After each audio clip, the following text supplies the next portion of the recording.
ശരിക്കും പറഞ്ഞാൽ നമ്മുടെ സ്വന്തം ഭരചന്ദ്രൻ IPS അഥവാ കേന്ദ്രമന്ത്രി സുരേഷ് ഗോപി വെറും പാവമാണ്, പഞ്ചപാവം. അയാൾക്കൊന്നും അറിയില്ല, കൊച്ചുകുട്ടിയുടെ മനസ്സാണുള്ളത്. ഇതുപോലെ മറ്റൊരു പാവമാണ് കേന്ദ്രമന്ത്രി ജോർജ് കുര്യൻ, അടിമുടി സംഖ്യയായ പാവം.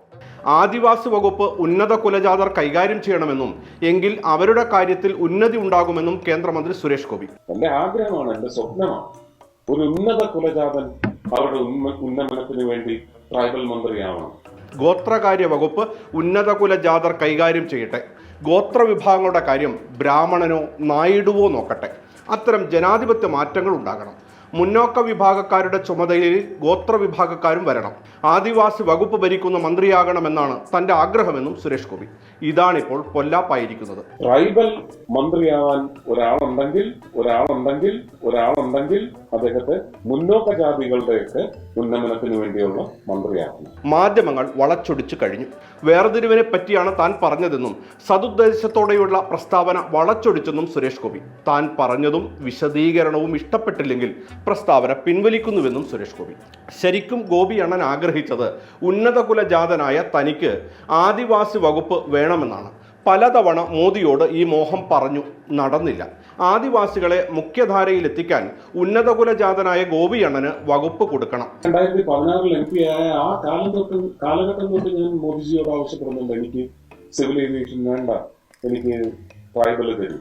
മുൻപ് പുനർജന്മത്തിൽ വിശ്വസിക്കുന്ന ആളാണ് താനെന്നും അടുത്ത ജന്മത്തിൽ പൂണൂലിടുന്ന ബ്രാഹ്മണനായി ശബരിമലയിലെ തന്ത്രി മുഖ്യനാകണമെന്നും ആഗ്രഹിക്കുന്നുവെന്നാണ് സുരേഷ് ഗോപി പറഞ്ഞത്. അടുത്ത ജന്മത്തിൽ ബ്രാഹ്മണനായി ജനിക്കണം എന്ന് ഞാൻ പറഞ്ഞപ്പോൾ എനിക്ക് തോന്നി. പിന്നെ പൂരനഗരിയിൽ ആംബുലൻസിൽ പോയില്ലെന്നും പറഞ്ഞു നോക്കി. പിന്നെ ഓർമ്മ വന്നപ്പോൾ അതും തിരുത്തി. കേന്ദ്രമന്ത്രി ജോർജ് കുര്യൻ പറഞ്ഞതും സതുദ്ദേശത്തോടെ തന്നെയാണ്. കുര്യൻ പറഞ്ഞത് ഇങ്ങനെ: പിന്നാക്കം നിൽക്കുന്ന സംസ്ഥാനങ്ങൾക്കാണ് ബജറ്റിൽ അധിക വിഹിതം കൊടുക്കുന്നത്. കേരളം പിന്നാക്കമാണെന്ന് പ്രഖ്യാപിക്കൂ, അപ്പോൾ കിട്ടും. കേരളം പിന്നോക്കമാണെന്ന് പ്രഖ്യാപിക്കൂ, അപ്പോൾ കിട്ടും. ഞങ്ങൾക്ക് റോഡില്ല, ഞങ്ങൾക്ക് വിദ്യാഭ്യാസമില്ല എന്നിങ്ങനെ കേരളം പ്രഖ്യാപിച്ചാൽ അത് കമ്മീഷൻ പരിശോധിക്കുകയും സർക്കാരിന് റിപ്പോർട്ട് കൊടുക്കുകയും ചെയ്യും. അങ്ങനെയാണ് തീരുമാനിക്കുക. പാവപ്പെട്ടവരെ സഹായിക്കണമെന്ന് സാധാരണ പറയാറില്ലേ?